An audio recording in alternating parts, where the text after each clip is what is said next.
Welcome, welcome, welcome, welcome, welcome. Good afternoon to you, and thank you for staying on the Super Dial 99.7 FM. It's a Tuesday afternoon, which means it's time for your thought leadership conversation. The Executive Lounge. My name is Inshira Ado, and I'm in so much of a rush to get into the conversation, but I do hope that you enjoyed your holiday yesterday, which was to mark Founders Day.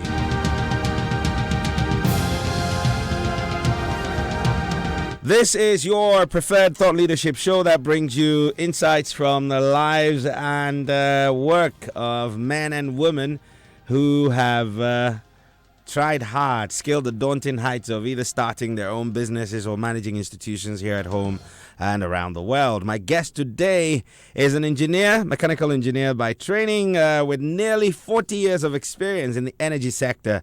He's currently the managing partner and co-founder of Arthur Energy Advisors, an energy consulting firm based here in Accra, which serves most clients across the West African sub-region. He started his career in 1979, then worked his way up as well. Started as director of management information systems, then director of engineering, deputy chief executive officer, engineering and operations. This was at VRA, and then he took over and ran Bui Power for a while. Welcome to the Executive Lounge, Jabesh Emisa Arthur. Thank you. I have had only few guests appear on the show and been on television and then been on radio, and so you're in a nice class of your own now. Oh, thank you. Yours actually happens to follow each other very quickly. I couldn't resist the temptation to invite you back into studio, especially because of some of the things that's been happening in our power sector recently. And though our TV episodes are filmed in advance, we didn't anticipate that we will be where we are now. And so a lot of the things that we talked about, I think in the current context, required a revisit for us to do this. But how have you been? I've been fine. Thank you. Wonderful. And so let's jump straight into the conversation. And are you happy about our power situation today? I am not. I'm not, because I think that we could be in a better place. Okay. We could be in a far better place than we are now, and we are capable. Mm-hmm. We as Ghanaians, we are capable, and we should have our power sector in a far better place than where we are today, and all the stories that are coming out. Okay. So, off the back of that, I want to jump into two quick things. The first one has to do with, in our first conversation, we mentioned that we will not be... Sorry. Oh, okay. Someone must have left that here. Okay, sorry. We talked about the aspirations of Ghana, and I always like to go back to, I'm sure you've seen a document earlier than that, but the 1961 7-year development plan. And in that document, there was a lot of reference made to how to be an industrialized country, we needed to have the right amount of power. Any economy that wants to grow is definitely going to have a very strong power sector to do so. The current administration is pushing an agenda, which is a great idea, that we want to be an industrialized nation. Recently, there's been talk of having far more power than we actually require. And that's a conversation I will come to. But we've all come to accept that part of the bane of our power sector has been the government interference. In your estimation, how did we get here, and how do we get out of, get government's hands out of the power sector? As we were discussing last time, the power sector with the government's consent, had agreed that government should take its hands out of the power sector. And that was part of the early reforms that were begun in the 1990s, ended up with the formation of the PURC. Okay. So as I was saying last time, the purpose of PURC was to separate government from the power utilities and allow it to function properly. Now, the level of success we have achieved with that is can be debated. But that was a decision that was taken, that we will do that. Now, you see this picture that, and the last time I was saying that the citizens, we should also blame ourselves in part for this. Okay. Because when there is power shortage, we don't blame the sector operators, but we put the pressure on government and threaten the minister. And therefore, the minister is compelled to act one way or another. He has to do something. And therefore, he starts to act. And then when he intervenes, later we call it interference. But if we as the people had understood that the state institutions that we have established have to perform and hold those CEOs accountable for what happens, then they would have to sit up and solve the problems the way we want them solved. Right. So it has to be a conscious decision of us as a nation to pull our politicians and politics out of some of these services, especially power, and then allow it to operate as a service to all of us, and for the managers to deliver or face the rod of the population. But how did we get here first? Because from the little I know, the VRA was the main power generation company, then ECG would do the distribution. At some point, in fact, the law required VRA to send its report to Parliament, which meant that they were not reporting to the executive arm of government through the minister. Why do we depart from that and have the challenges we have today? The history of it, when Akosombo was built, one of the great advantages of a hydro plant is when you build it and you determine the cost, that cost is stable and doesn't change for the next 50 years that the plant is there. So once Akosombo was built and the cost was known and the energy price was determined, that was a very stable price from 1960. And it remained like that. So you didn't need a lot of tariff adjustments because the dam had been built. Every year it was producing. You were not buying fuel daily or monthly such that the price was varying. No, so it's a very stable price for 50 years. The challenge started when Akosombo was no longer sufficient for our entire needs, and we needed to add thermal. And then the thermal required frequent tariff adjustments, and that's where the problems began. So after a few years of seeing this tariff adjustment problem, the decision was made, and in 1997 the PURC was formed, that independent regulator, go off, you deal with the utilities and solve the problem, in the hope that then there'll be a separation between government and the utilities. But the frequency of tariff changes generated primarily because you are using thermal now. Right now, thermal produces more in the year than the hydros produce. So we are predominantly thermal now. The frequency of changes and the price changes for crude and fuel and so on necessitated this. And when the price couldn't be met, or when you were undertaking these things and you required government support, then government came in. Right. You're tuned into Joy 99.7 FM. It's 25 minutes past 1. This is the Executive Lounge, and my guest is Mr. Jabesh Emisa Arthur. He is the co-founder and CEO of Arthur Energy Advisors. They're an energy consulting firm based here in Accra, but they serve lots of businesses across the sub-region.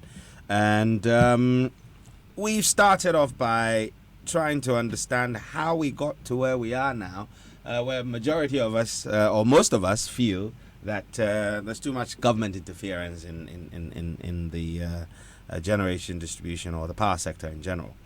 And so we're exploring what the future should look like. How do we cure this situation and get the sector producing efficiently and helping us achieve our goals as an economy? And your thoughts are welcome. If you could send us your WhatsApp to 0244 340 437, or you can tweet at me at GHRainmaker, and or just hashtag Executive Lounge, and we will be happy to put your questions to my guest and also test some of the ideas that you would put forward. We've had some strides. We've made some strides. We've clearly, as you said, it's debatable how far we've come with the establishment of PURC and all the other bits. But let's fast forward to today. The biggest issue in the power sector today is two things. There's talk that we are overgeneration. We have an overgeneration problem, a power glut. And then, at the same time, we have this concession that seems to have hit a bit of a major snag. Were you in support of the idea of the concession fixing our problem? On the theoretical front, no, I wouldn't have supported it. But on the practical side, yes, I did. I did acknowledge. I mean, there are challenges with the sector, and we are seeing the challenges, as I'm saying, from the 90s. Mm-hmm. One of the big ones was rate setting, and it had become difficult to get the rate set right. There was also the perception that the Ghanaian managers of our power sector were not up to it. That part I contest. Because if you haven't given the person, the manager, the tools to address the problems, and he's always confronted with financial challenges and trying to make ends meet with very little, you can't blame him if the system is not perfect. So I didn't agree with it in the sense that it's not the Ghanaian manager who was the problem. Mm-hmm. There were financial concerns, there were other matters that had to be dealt with. So, but I also acknowledge that, look, for several years, almost it's 20 years plus now since we tried this PURC and the rate setting and separation from government and so on. If it is not working, and the only way to get it to work is to bring in private operators such that the hands are taken off and allow the private operator to do what he knows he has to do technically. If that is what it takes to solve the problem, then being practical, yes, let's try that to see if we can solve this. So to a certain extent, I was also supportive of it that finally, if that is the only way to solve the challenges of the power sector, let's give it a try.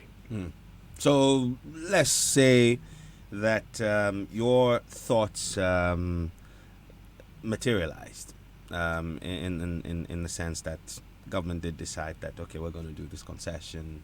I think there was a renegotiation in the beginning.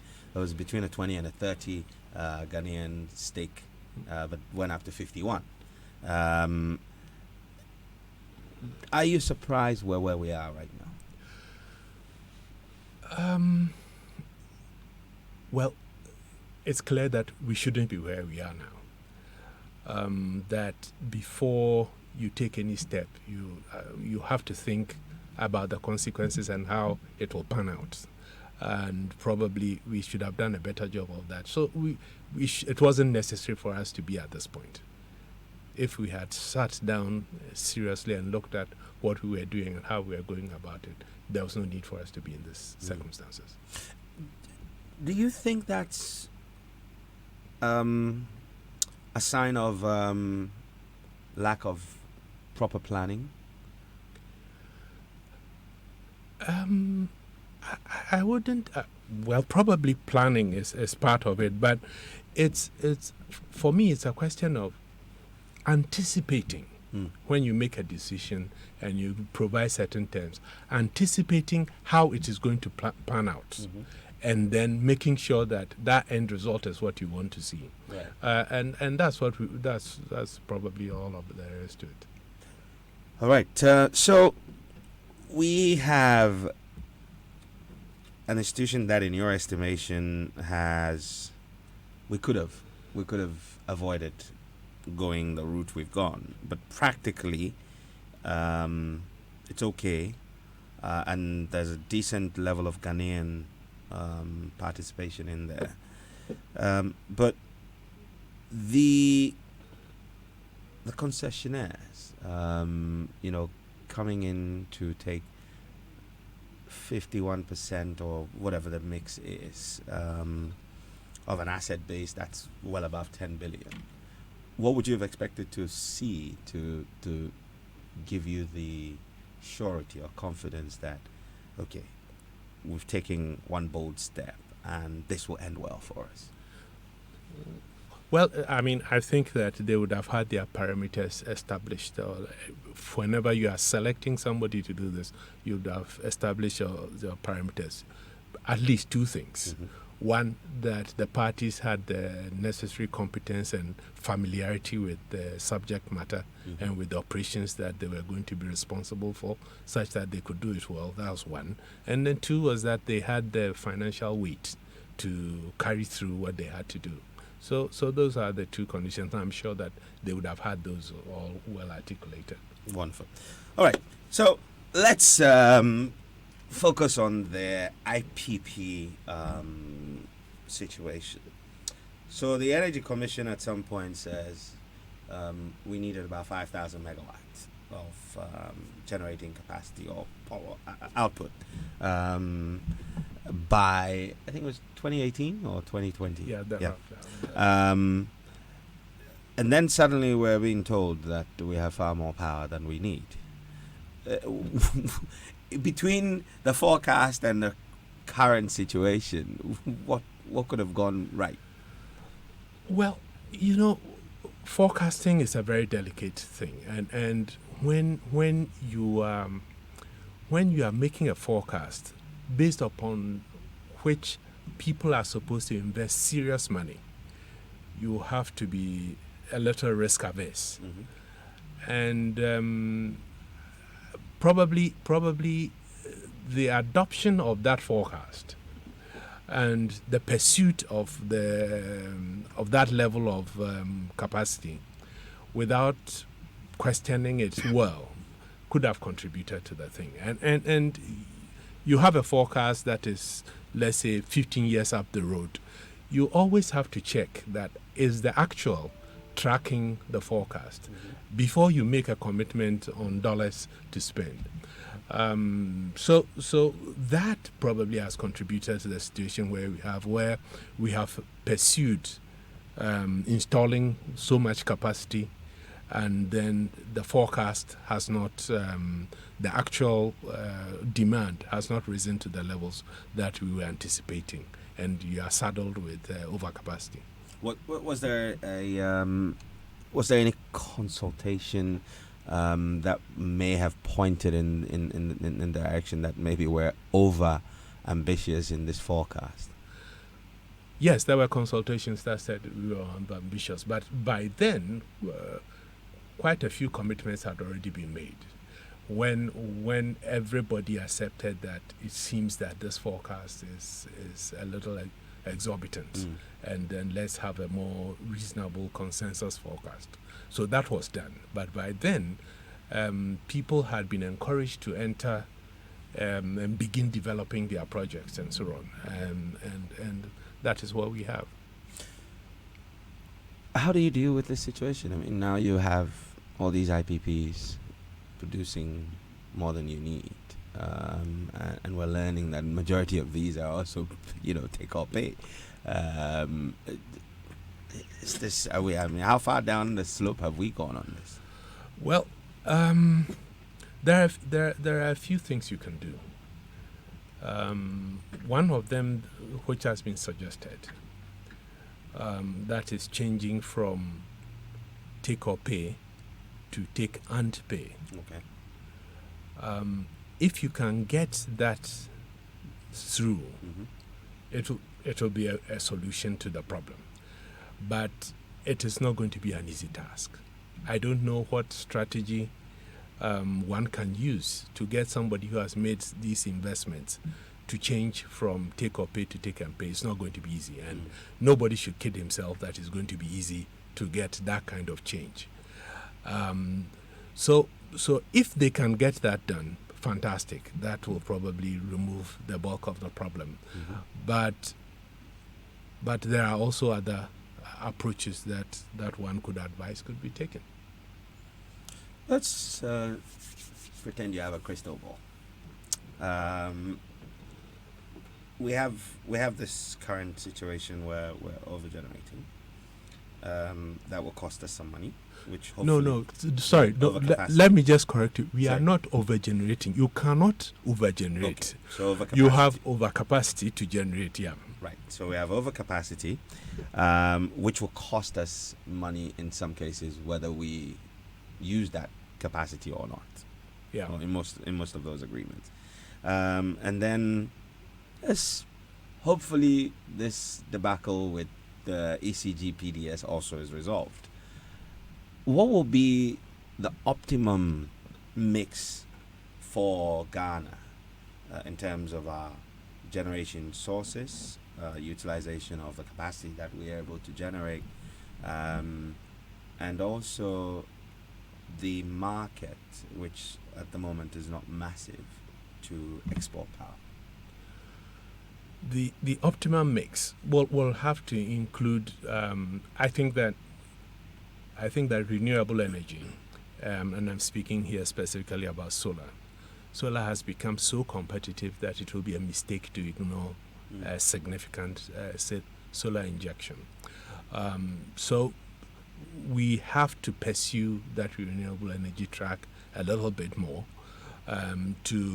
till they have also achieved a reasonable percentage, probably at least 15% of the generation going forward into the future could be from solar. And then I anticipate that by the time we are approaching 2030, it will be the right time for us to begin to introduce nuclear generation, nuclear energy into our mix. Because the reason is this. Right now we have virtually exploited the majority of the hydro that we could build in Ghana has been built. We are now relying on gas. Gas will run out. Gas will not last forever. We can continue discovering pockets of fields here to add to it and so on. But it has a lifespan.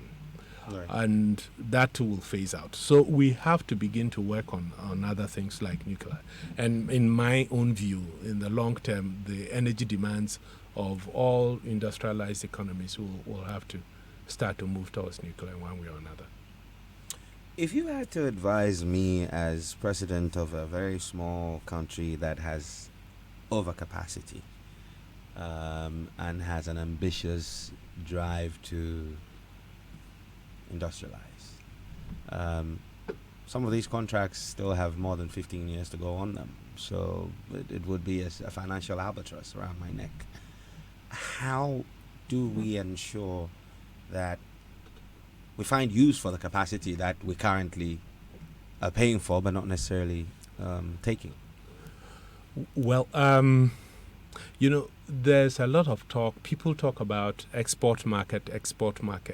There are two things about the export market that we have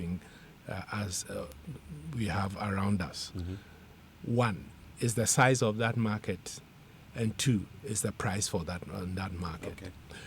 If our cost of production is in excess of the let's say the regional price for power, then every unit you sell will be at a loss. Secondly, the export markets are not nowhere near as large as the overcapacity that we are talking about. So export markets can do something, but that can't solve this problem for us. One, because of its price. There's a market clearing price in the sub-region for cross-border trade, and that's around 11, 12 cents.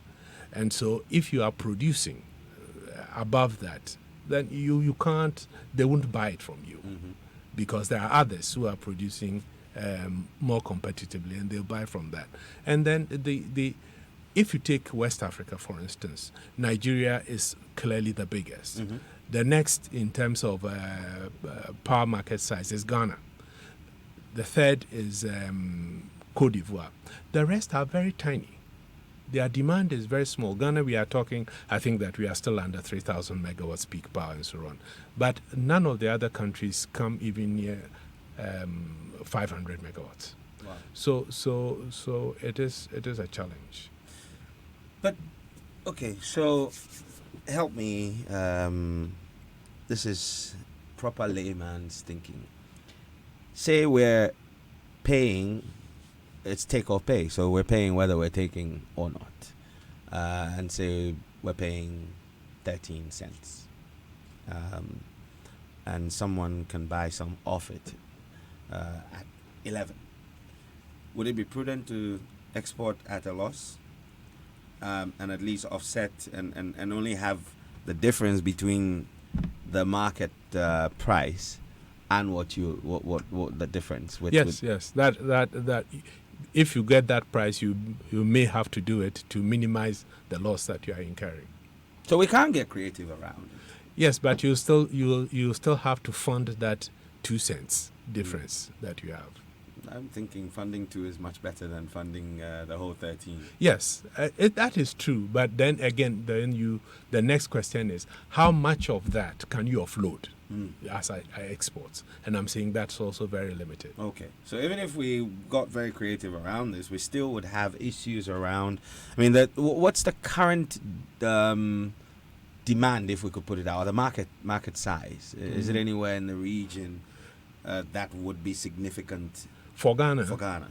You mean Ghana's internal consumption? No, our external. Our internal at peak is under 3,000 now. Our exports probably are not more than maximum 300 megawatts. Okay.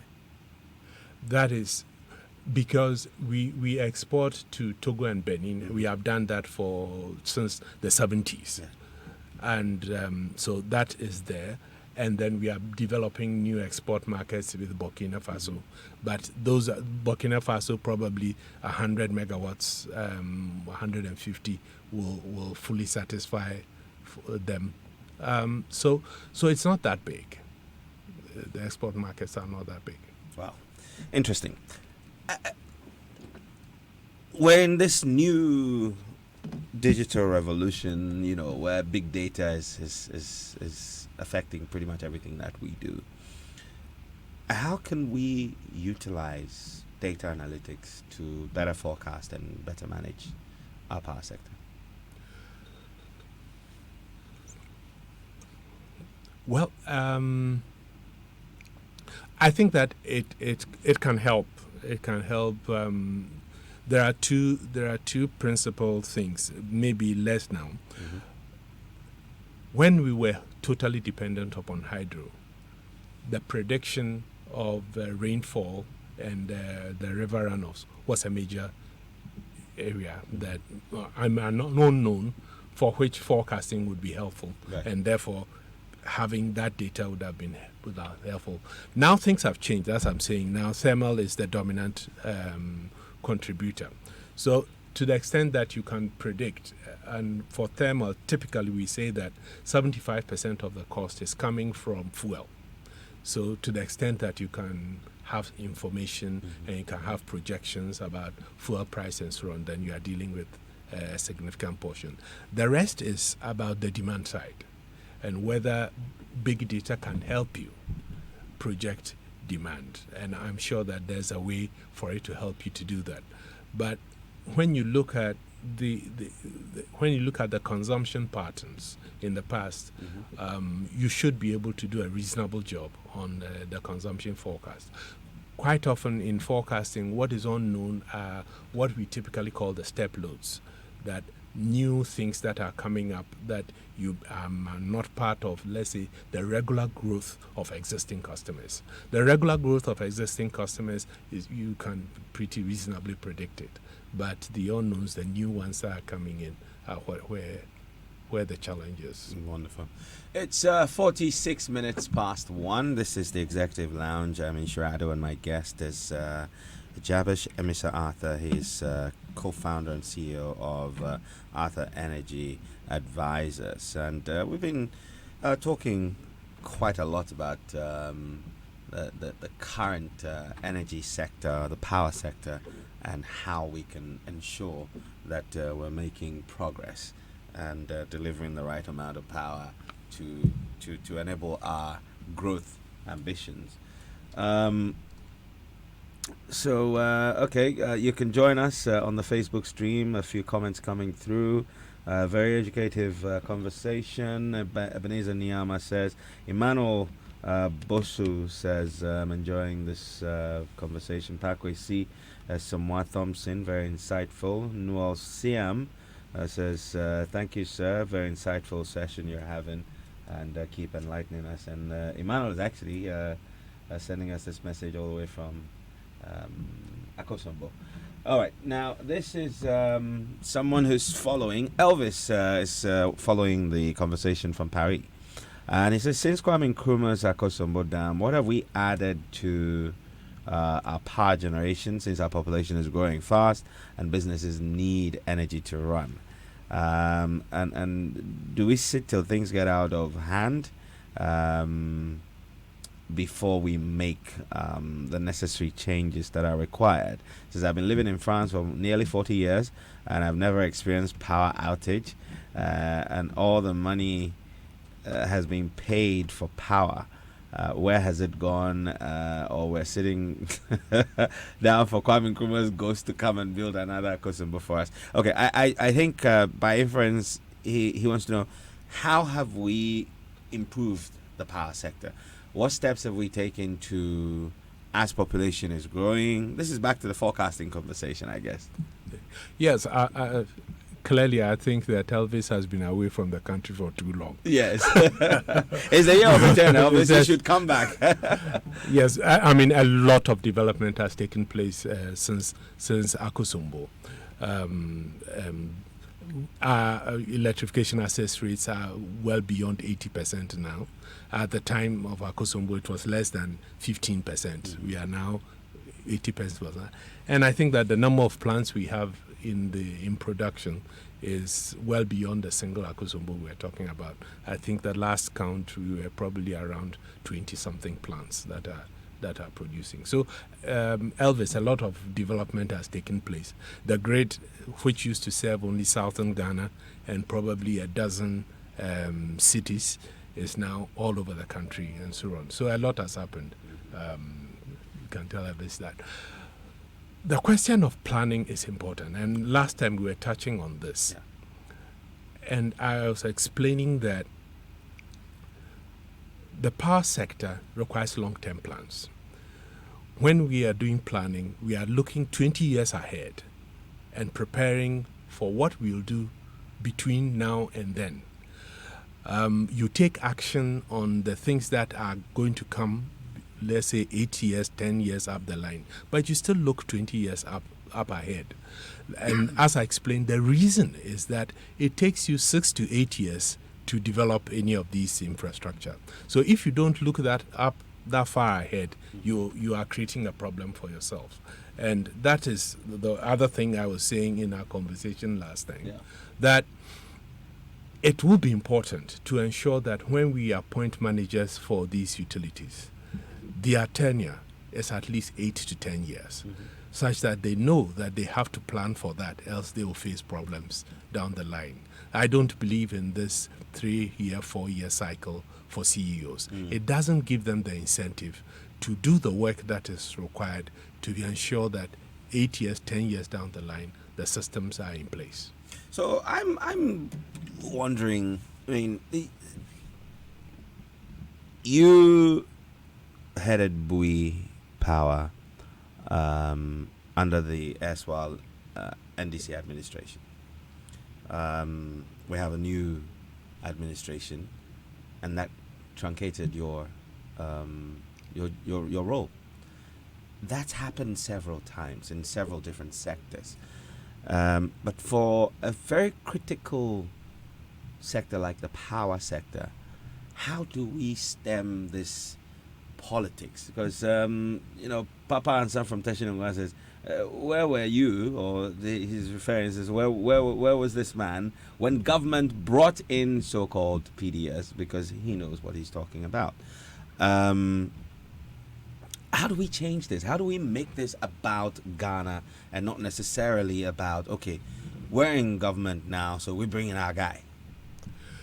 Well, I mean, I think that we have to go back to the way it was some time back, where the institution is there to serve all of us, independent of politics. And the power supply doesn't know NDC areas and MPP areas and CPP areas. Mm-hmm. And we have to allow these utilities to deliver the service, period. And let him be fired or appointed based on his competence and his ability to meet the challenges that are being faced. And just take that away from this story. And the long-term thing for me is also very critical, mm-hmm. that people have to be there long-term in order that they know that they have to do the right things. Otherwise, as I was saying last time, if I know that I'm here only for, let's say, 2 more years, mm-hmm. I have no incentive to do the hard work to do things that are long-term. And it does play tricks with the managers of the utilities, because I remember when we were pursuing the West African Gas Pipeline project, it was difficult to get the government to pay attention to that initiative unless you could tell them that, the sort counting will take place during your tenure. So because they are more keen on things that are going to show fruits or bear fruits within their tenure. And we have to get the utilities away from that. Otherwise, you continue to face these short-term problems and without having a long-term solution. So we need to reorient the politics and how we envision development. Yes, and we as a people need to stop holding the politicians to account for this. And we have to hold the utilities that are there to deliver to us. I mean, the 2 utilities that I'm more familiar with mm-hmm. are the water services and the power services. That's right. And there were institutions that were set up to provide us water and to provide us power. And we, the citizens, should hold those institutions responsible. And not so much government. We should hold the institutions responsible for doing what they should do. And then we will get a better outcome, I'm sure about that. You talked about going back to what it was before. For the benefit of our listeners, could you paint the picture of what the structure was that made VRA stand on its own 2 feet? If I'm not mistaken, there was a time that VRA could actually guarantee a loan on behalf of the government. Instead of a government guarantee, an institution could guarantee a government borrowing. Well, I mean, that environment was possible because they had a stable cost of power, as I explained from Akosombo. And they had a stable price from VALCO. And VALCO was taking 60% of the power that was being produced at a stable price. And so that was the financial stability. Now, the volatility came about when the production of Akosombo was not sufficient for Ghana and we had to add thermals. Mm-hmm. And thermal pricing is volatile. And that is where the challenge has been, and we have not been able to get back on the ball since then as a sector. And so that is how I see it, that if we could get a structure that the pricing mechanism works and works well for all sides, then we'll be on the way to a stable and sustainable power sector. And the reason I was saying practically why I reluctantly accepted to that the PDS and the private sector participation in ECG will go forward was, if that is what it took for us to have that financial discipline in our power sector, then then I was all for it. Well, it's 5 minutes at the top of the hour. We have come to the end of our conversation. It's never enough time to do this, but I appreciate your time and the insights you've shared. My final question has to do with the question of equalization. We the politics has been one of equalization. So when we came in, we removed you. So when you come in, you remove our guy. But it's clearly not in the best interest of the nation. Who has to make that final change? How do we put a stop to it? How do we come to a point where we are all rallying behind the flag? I don't know. That is a big social question that has to be asked. But probably the way to do it is to identify, first of all, the first couple of institutions which are critical to providing services to all of us. And then probably make a conscious effort that, okay, for these 5-6 institutions, we are taking them out of this ambit, and then we wouldn't play this game with it. And it's also for us as citizens, where we demand that we voted for you. So if you have come in, you have to find places for us. And that also puts pressure on the person who has been elected. So he has to create room. And we all have to understand that we need to change that. And I don't know how social you engineer that. I'm only an engineer, but I don't do social engineering. Fantastic. Well, I appreciate your time in the studio, sharing your thoughts. I always like to end the show with a song. So what kind of music do you like? I prefer jazz. You prefer jazz? And okay, well, it's not a bad time to play some jazz this afternoon. What would you like to hear this afternoon? No, any good jazz. Any good jazz. Something from Dave Koz. Sure. He's one of my favorites. It's a fantastic one. Let's see if we can find you at Dave Koz. And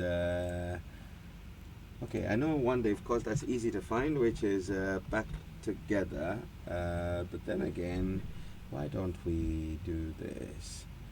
Right by your side. Okay, well, Jabesh Emisata, thank you very much for making time for us on the Executive Lounge. And any final words? Thank you to you and your listeners for having me. I think that being a Ghanaian is sometimes it's up to us to contribute our quota and our ideas to the challenges we face. So it's been a pleasure for me to be here and to offer my 2 cents worth. Thank you for having me. Thank you so much. So we're saying goodbye to you. It's time for the news in a couple of minutes. Mr. Mainu is here with the news, after which we'll have Drive Time on Joy with Lexus Bill. As always, go forward, make rain. Shalom. And this is Right by Your Side by Dave Koz. Have a good afternoon.